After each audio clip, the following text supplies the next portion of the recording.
चलो देखो भाई, प्रैक्टिस सेट कुछ क्वेश्चन है तो हम लोग प्रैक्टिस करेंगे, ठीक है ना। पुलिस और बीएसएससी यानी बिहार एसएससी लेवल को कुछ प्रीवियस ईयर है सारे क्वेश्चन, ठीक है। देखने हैं देखो, को अवरोही क्रम में सेट करना है 2/7, 1/3 और 5/6, 3/4 को अवरोही क्रम में सेट करना है ना। अवरोही क्रम मतलब बढ़ता हुआ क्रम। पहले तो तुम्हें ये मालूम होना चाहिए आरोही अवरोही क्या। अवरोही माने घटता हुआ, आरोही माने बढ़ता हुआ क्रम, ठीक है। अब इसकी एक ट्रिक देखो, भिन्न में आरोही अवरोही कैसे सेट करते हैं। सबसे पहले इनका डिफरेंस निकाल लो 5, इसका डिफरेंस निकाल लो 2, इसका डिफरेंस निकाल लो 1, इसका डिफरेंस निकाल लो 1, ठीक है। और फिर इसका एलसीएम लेंगे। क्या करेंगे, फिर इसका एलसीएम लेंगे। 5 और 2 और 1, 1 का एलसीएम 10 होगा। 5 का इसमें भाग देंगे तो 2 बार जाएगा। एलसीएम लेने के बाद फिर इनका बारी बारी भाग करेंगे, ठीक। 5 दूनी 10, 2 बार गया, 2 का ऊपर गुणा कर दो तो यहाँ 4 हो गया। फिर 2 का इसमें किया 5 बार, 5 का 1 से गुणा कर दो 5, फिर 1 का 10 में भाग देंगे 10 बार, 10 का 5 से गुणा कर देंगे 50, फिर 1 का इसमें देंगे 10 बार, 10 के 30। तो अब तुम्हें नीचे वाली मतलब नहीं रहता है, इसलिए ये ट्रिक काम करती है, ठीक है। अब यहाँ पर आपको देखो क्या करना, अवरोही। अवरोही माने होता है घटता हुआ क्रम, यानी सबसे बड़ी संख्या इसमें कौन है, 4, 5, 50, 30 में सबसे बड़ी 50 है, यानी कि तो 5/6 पहले आएगा, ठीक है। 5/6 मतलब इसका ये 50 नहीं मिलेगा अंदर में, ये भिन्न लेनी है ना 5/6। फिर उससे छोटी कौन सी है 30, यानी कि 30 यानी 3/4 मिलेगी, क्लियर है। फिर कौन आएगा 5, उससे छोटा, ठीक है, यानी 5 बोले तो 1/3। फिर कौन आएगा 2/7। तो ये हो जाएगा इसका अवरोही क्रम। समझ में आई बात की नहीं। यहाँ एक और देख लो, नहीं समझ में आया तो 18, 13 है इनका। सबसे पहले आप क्या करेंगे, डिफरेंस निकालेंगे, ठीक है ना। यहाँ हो गया 5 का डिफरेंस, यहाँ हो जाएगा 7 का डिफरेंस, ठीक है ना। 7, 29 लिखा है ना, ठीक है। 9, 7, 16, 7 हो जाएगा। फिर इसका डिफरेंस निकाल लोगे 4 आ जाएगा, इसका डिफरेंस निकालेंगे हम लोग, ठीक है ना। क्लियर हुई ये बात। यहाँ हो जाएगा 6, फिर इसका डिफरेंस निकालेंगे 51, 60 यानी 9। अब इसका एलसीएम लेंगे सबसे पहले आपको एलसीएम लेना है, क्लियर है। अब देखो एलसीएम की ट्रिक, यहाँ ये 4 है, इसमें 2 मिल जाएगा। अब एलसीएम तो तुम्हें लेना ही पड़ेगा, एलसीएम थोड़ा ठीक ठाक आएगा, ठीक है। एलसीएम ले लो 9 7 63, 63 दूनी फिर 5 5 दूनी 10, 10 63 630 से आएगी, 630 आएगी। 5 7 35 तो ये हो गया देखो, ठीक है। अब एक इसमें 2 ले लो, एक इसमें 3 ले लो, 3 यानी 9 ले लो, तो यहाँ से 2 ले लो, 9 ले लो, 9 दूनी 18 और 5 7 35, 35 × 18 आएगी एलसीएम, ठीक है ना। 18 5 90, ठीक। 18 3 54, 54 और 9 630 है, ठीक है, सही बता रहे, सही है। अब इसका इसमें भाग करोगे 5 का, कैलकुलेशन इसमें भी थोड़ी टफ पड़ेगी, थोड़ी ज़्यादा टफ नहीं पड़ेगी। या ऐसा कर लो, एक तरीका यहाँ पे ये भी है। अगर ये एलसीएम ऐसा, अगर एलसीएम ज़्यादा पड़ता है तो इसका एक तरीका ये है, जैसे कि यहाँ पे हम इक्वल बनाते हैं। इक्वल बनाने के लिए पता क्या करें, देखो एक तरीका ये भी है। इसमें ऐसे तुम्हें थोड़ा टाइम ज़्यादा लग जाएगा, ऐसा मत लगाओ इसे ऐसे कर लो। ये 18, ये 36, ये 45, 45 60, इनका एलसीएम कितना हो जाएगा, 180 हो जाएगा। इसे 180 बनाने के लिए हम क्या करें, 10 से गुणा करते हैं, तो 10 से यहाँ से भी गुणा करना पड़ेगा, क्लियर है बात की नहीं। तो 180 बनाए तो यहाँ पर देखो 180 में, लेकिन 36 का नहीं, 36 यहाँ चला जाए, 36 5 180 होता है, ठीक है। तो 5 का यहाँ गुणा कर दो, 5 का यहाँ गुणा कर दो, क्लियर है बात की नहीं, ठीक है। इसी प्रकार 45 यहाँ बनाने, 180 आ रहा ना, 180 बनाने हैं, ठीक। 45 चक्कू, ठीक है ना, 45 चक्कू हो जाएगा, ठीक। 180 तो 4 का यहाँ गुणा कर दो, 4 का यहाँ गुणा कर दो। अब यहाँ 45 चक्कू यानी 4 का यहाँ गुणा कर दो, 4 का यहाँ गुणा कर दो। यहाँ 180 बनाने तो 3 का यहाँ गुणा कर दो, 3 का यहाँ गुणा कर दो। ऐसे ज्यादा फर्क पड़ेगा, वैसे थोड़ी कैलकुलेशन टफ जा रही थी, ठीक है ना। तो एक तरीका ये भी है, एक तरीका वो भी है। तो नीचे तो एलसीएम हमने इक्वल कर दिया, हारो। अब आपके ऊपर कितना हो जाएगा, 130 हो गया। यहाँ हो गया 29 5 145, ठीक है। 5 में ठीक है, 4 में 4 16 164 हो गया। फिर इसका कर लो 204, 180 एलसीएम हो गया, ये 3 ठीक है। 153 आ गया। अब देखो हमें क्या करना, आरोही क्रम। आरोही क्रम मतलब बढ़ता हुआ क्रम। तो सबसे छोटी इसमें देखो कौन सी है, सबसे छोटी इसमें छोटी ये मिलेगी, ठीक है, सबसे छोटी, यानी कि 13/18 तो पहले ही आएगा, आरोही यानी बढ़ता हुआ क्रम, ठीक है। 13/18 हो गया। फिर 130 के बाद आ जाएगा 145, नमस्ते, 145 यानी कि 29/36 आ जाएगा, क्लियर है। फिर आएगा 164 153 ये आएगा, यानी कि 51/45, क्लियर हो रही बात की नहीं। फिर 164 यानी कि ये 3rd नंबर पे, तो यहाँ आएगा 41/45, क्लियर। फिर 204 मिलेगा, ये गलत लिख दिया, 1 मिनट रुक जाओ। ये था तीसरे नंबर का, 1 2 3 4 5, अच्छा ये था, ठीक, ओके। 130 हो गया। दोबारा देखो सबसे छोटा देना 130 यानी कि 13/18 आएगा, ठीक है। फिर आएगा 145 यानी कि 29/36। फिर आएगा 153 यानी कि लास्ट वाला आएगा 51/60। फिर आएगा ये 164 यानी कि ये वाला, ठीक है, 41/45। फिर आएगा 204 यानी कि अंतिम सेकंड, ठीक से सेकंड लास्ट ये आएगा। तो ये हो जाएगा आरोही क्रम बढ़ता हुआ क्रम। समझ में आई बात की नहीं? ठीक, ओके। अब देखो उन तीन क्रमांक संख्याओं का गुणनफल कितना होगा जिनका योगफल 15 है। अब देखो इनका योगफल 15 है और तीन क्रमांक संख्याएं हैं, तो हमने ऐसे कई सवाल बताए हैं जब क्रमांक संख्या हो 3 हो 5 हो तो इसमें आपको कुछ नहीं करना, 15 में 3 से भाग करना है, क्योंकि तीन संख्या है तो 3 5 15 हमेशा ये बीच वाली संख्या निकलती थी, याद है कुछ? तो ये 5 हो गई, तो अगली कितनी हुई है? 6 क्रमांक है ना, और इससे पहले कितनी रही है? 4। तीन क्रमांक संख्या में गई, तो ये तो तीन क्रमांक संख्या में ना मानो तो जोड़ के देख लो, 6 5 11 11 4 15 यानी योग 15 है, सही है। फिर इन्होंने पूछा क्या का गुणनफल कितना होगा, तो इनका भैया मेरे गुणनफल बताना है, 5 का 3 3 चौको 12 120 हो जाएगा, इनका गुणनफल बताना है, ठीक है 120 हो जाएगा। भाग के एक सवाल में भाजक भागफल का 10 गुना है तथा शेषफल का 5 गुना है, यदि शेषफल 40 है तो भाज्य बताओ। तो ऐसा जब भी सवाल आएगा एक सवाल मिलेगा जरूर, लेकिन इसमें एक चीज दी जाएगी, हमेशा ध्यान रखने हैं। तो यहाँ के लिए आपको एक फार्मूला याद रखने हैं, भाज्य बराबर भाजक, भाज्य बराबर भाजक, ठीक, इंटू भागफल हो जाएगा प्लस शेषफल हो जाएगा। क्लियर है बात की नहीं? शेष दिया शेष रख दो, शेष 40 है, ठीक है। अब यहाँ पे पढ़ो दोबारा, भाग के एक सवाल में भाजक भागफल का 10 गुना, ठीक है, तथा शेषफल का 5 गुना, मतलब जो भाजक है ना वो शेषफल का 5 गुना, इसका 46 का 5 गुना करो तो भाजक आएगा, ठीक है। तो 5 गुना 5 का 3 5 को 2 3 23 230 हो जाएगा, ठीक है। अब यहाँ आ जाओ, भाग के एक सवाल में भाजक भागफल का 10 गुना, भाजक जो है ना भागफल का 10 गुना, तो यहाँ पे भागफल रहा होगा कितना, इसका ये 10 गुना है, तो यानी कि ये कितना रहा होगा 23। समझ में आई? 23 23 में 529 हो जाएगा, 529 और 1 0 और प्लस 40, ठीक। इसे जोड़ देंगे 6 9 4 13 2 1 3 53 यानी 53 36, तो इसका ऑप्शन हो जाएगा 53 36 5 3 3 6 डी ऑप्शन हो जाएगा। समझ में आई बात की नहीं? नेक्स्ट देखो, 6 संख्या एवरेज पे है, 6 संख्याओं का औसत 4.5 है, तो इन संख्याओं के जोड़ को 3 के वर्ग से विभाजित करने पर क्या प्राप्त होगा, ठीक है ना? 3 के वर्ग को, समझे ना? 3 के वर्ग से 3 का वर्ग कितना हुआ? 9। अब समझो पहले यहाँ इन संख्याओं के जोड़ को, जोड़ मतलब योग, तो भाषा आई थी है, तुम थोड़ा गड़बड़ा जाओ, जोड़ मतलब योग, ठीक है। योग को तो इसका योग निकाल लो, ठीक है। औसत बराबर पदों का योग बटे पदों की संख्या होती है, तो यहाँ से योग निकल आएगा। योग कितना निकले? 6 गुणा 4.5 योग निकल आया। अब इसके योग को पता क्या करना है, इसके जोड़ को 3 के वर्ग से विभाजित किया जाए। 3 का वर्ग 9 हुआ, तो 9 से अगर विभाजित किया जाए, क्वेश्चन को समझो, आंसर उसी में मिलेगा। 9 से ये काट दो, 9 पंगा 45.5 हुआ, 5 का 30 अंक बाद डेसिमल, नहीं समझे? 3.0 मतलब 3 आंसर, ठीक। नेक्स्ट देखो, यदि 2 टंकड़ हो या टंकक हो यानी कोई भी मशीन, ठीक है, 2 टंकड़ 5 मिनट में 2 प्रश्न टाइप कर सकते हैं, तो M1 D1 अपन W1 यहाँ फार्मूला लगाओ, ध्यान रखने चाहिए दिमाग में। तो 2 टंकड़ है, 5 मिनट में 2 प्रश्न काम करते हैं, जो काम करते हुए नीचे आएगा यानी 2 प्रश्न छापते हैं, टाइप करते हैं, ठीक है ना? समझ गए? टंकड़ मशीन समझ गए हो गया, कर सकते हैं। तो 10 मिनट में, तो 10 मिनट में 20 पेज टाइप करना, 20 पेज 20 काम हुआ, 20 काम हुआ ना, 20 पेज टाइप करने के लिए कितने टंकड़ों की आवश्यकता होगी? माना x टंकड़ों की आवश्यकता होगी। इसे काट पीट लो, उसमें क्या देखो, 2 से 2 कट गया, 5 0 0 कट गया, 2 पंचे 10, ठीक। तो 100 कितना हो जाएगा? 10 टंकड़ों की आवश्यकता होगी। कितने टंकड़ों की आवश्यकता होगी? 10। देखो भाई, 2 संख्याओं के बीच का अंतर, यह क्वेश्चन कई बार पूछा गया, ठीक है ना? अंतर 1365 है। जब बड़ी संख्या छोटी संख्या से भाग दिया जाता है तो भागफल 6 आता है तथा शेष पर 15 बचता है, तो छोटी संख्या बताओ।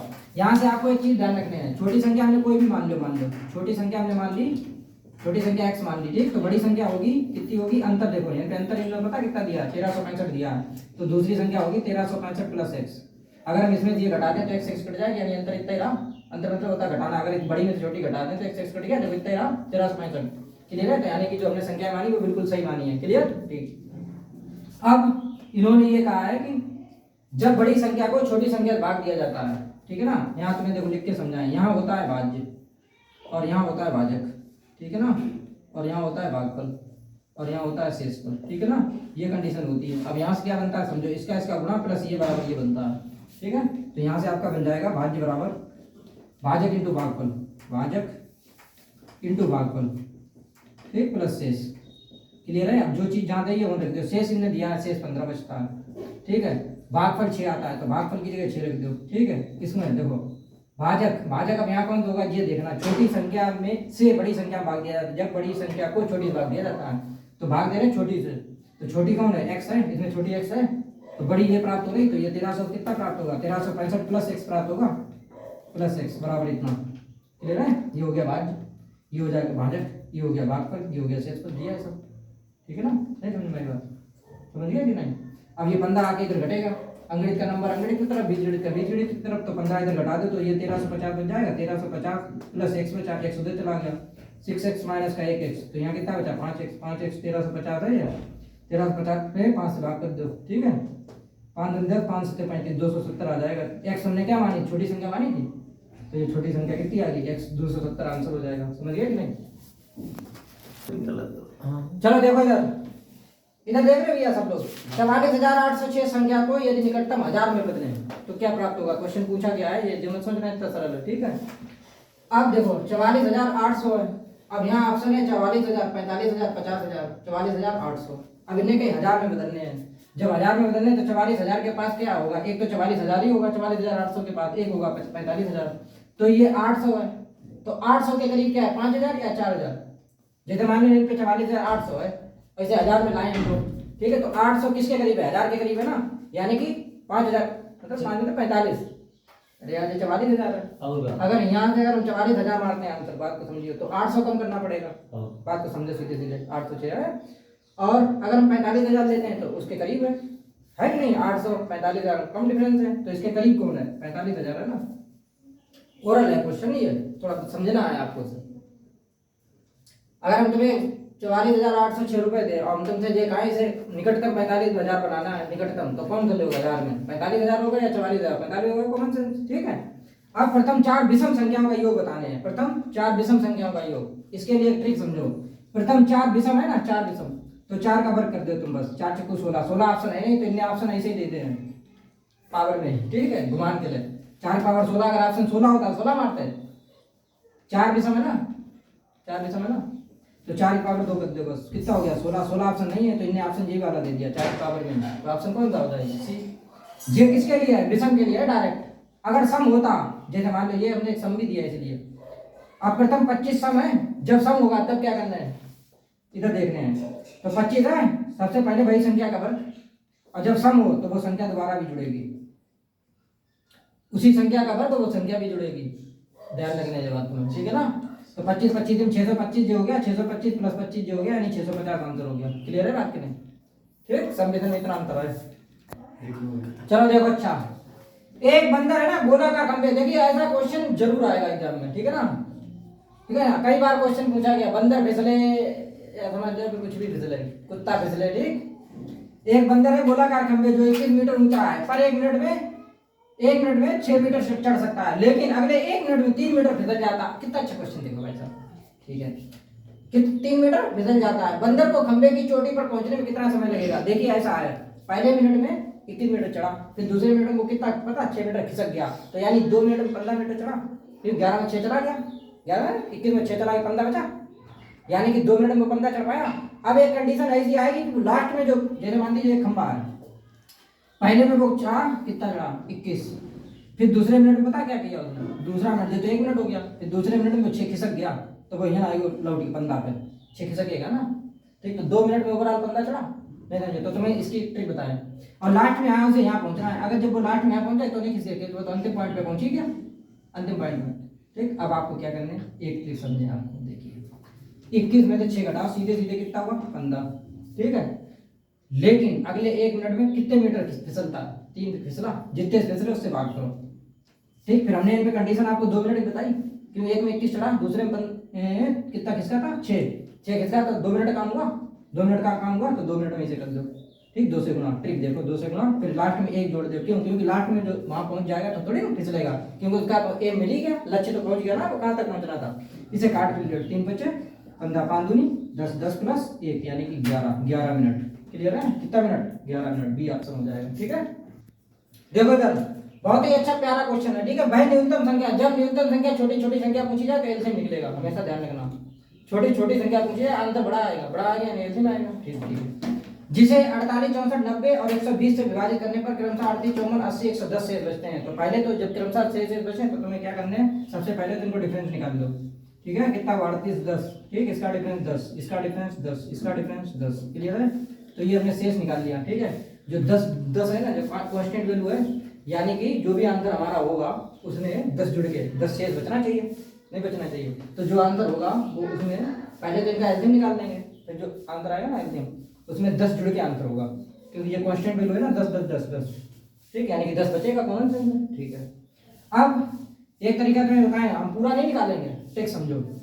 तो ये 10 जो बचा है ना, तो ये 10 एक्स्ट्रा रहा होगा अंदर, तो 10 इसमें जोड़ो तो कितना रहा होगा, ये 2880 रहा होगा। 10 इसमें अगर आंसर डायरेक्ट ऑप्शन से मारे तो यहाँ कितना रहा होगा 2870, यहाँ कितना रहा होगा 2800 यानी 29 तो रहा होगा, समझ रहे हो ना। 10 जोड़ रहे हैं ना, इसमें भी 10 जोड़ दो तो कितना रहा होगा 2890 रहा होगा। क्लियर है। अब इन्हें ये पूछा है कि कौन सा आंसर होगा। अब हम तुम्हें एक चीज बताई, हमने अभी तक जैसे सिखाया वैसे ही समझो। आंसर जो होगा अब हमारा 3 का मल्टीपल होगा पहली बात, ठीक। अब 3 की मल्टीपल की कंडीशन कहाँ लग रही, देखो देखो 8 7 15 2 15 2 17, तो इसे तो 3 का मल्टीपल है नहीं, ठीक। 9 2 11 ये भी नहीं है, 9 8 17 17 2 19 ये भी नहीं है 3 का मल्टीपल। तो 3 का मल्टीपल 8 8 16 16 2 18 तो 3 का मल्टीपल है, तो आंसर हमारा कौन सा होगा 2880 होगा। क्लियर है, यानी कि ये वाला होगा 2870 वाला आंसर, ठीक। देखो भाई एक जबरदस्त क्वेश्चन, 4 अभाज्य संख्याएं आरोही क्रम में लिखी जाती है, प्रथम 3 का गुणनफल। 4 अभाज्य हैं, वो भी आरोही क्रम मतलब बढ़ता हुआ क्रम। क्लियर, अभाज्य मतलब जिसमें स्वयं का भाग जाए और उसी संख्या मतलब एक का जाए और उसी संख्या का भाग जाए। क्लियर है। प्रथम 3 का गुणनफल 385 है एवं अंतिम 3 का 1001 है। प्रथम अभाज्य संख्या बतानी, प्रथम मतलब पहली वाली, ठीक है। अब ऐसा सवाल कर रहा है, देखो प्रथम 3 का गुणनफल इतना है, तो इसका गुणनफल निकाल लें 385, नहीं समझे। 8 पर 13 3 नहीं कटे, 5 से काट लो, ठीक है ना। 5 7 35 5 7 35, ठीक। 7 से काट लो 11, फिर 11 से काट लो, ठीक। यानी कि देखो प्रथम अभाज्य कितनी हुई 5 7 11। अब ठीक, अगर अंतिम 3 का कितना है, अंतिम 3 का गुणनफल कितना, अंतिम 3 यानी कि एक और रही हुई है अंतिम 3, टोटल संख्या 4 थी, ये कितनी निकालनी 3। आंसर तो मेरा यही मिल गया, हमें तो पहली पूछी ना, आंसर तो मेरा 5 मिल गया। अब तुम्हें देखो चेक भी करा दें यही संख्या है कि नहीं है। तो अंतिम जो टोटल 4 है, तो अंतिम 3 का कितना है 1001 है, तो अंतिम 3 यानी कि लास्ट में एक संख्या और रही होगी 5 7 11 के बाद अभाज्य नंबर 13 रहा होगा। अब इनका तुम गुणा करके देख लो, देखो क्या 1001 आ रहा है। पहली वाली तो 3 क्लियर है कि 3 तो 50 तो ये मल्टीप्लाई किया हमने, ठीक है, समझ बात है। इसका गुणा करो 11 7 77, लास्ट में एक आया मतलब 7 आया, 7 का 3 से गुणा किया, नहीं समझे। 77 77 गुणा 13, अगर नहीं समझ में आया तो 13 7 91, देखो कितना आया, एक आया, सही है। 13 7 91 91 9 100 हो गया, यानी 1001 हो गया। क्लियर है, तो यानी कि मेरा आंसर बिल्कुल सही है। तो छोटी संख्या पूछी जाए 5, बड़ी पूछी जाए 13, बीच की पूछी जाए तो मतलब बताए, सब बताए, कुछ भी पूछा जाए, नहीं समझे।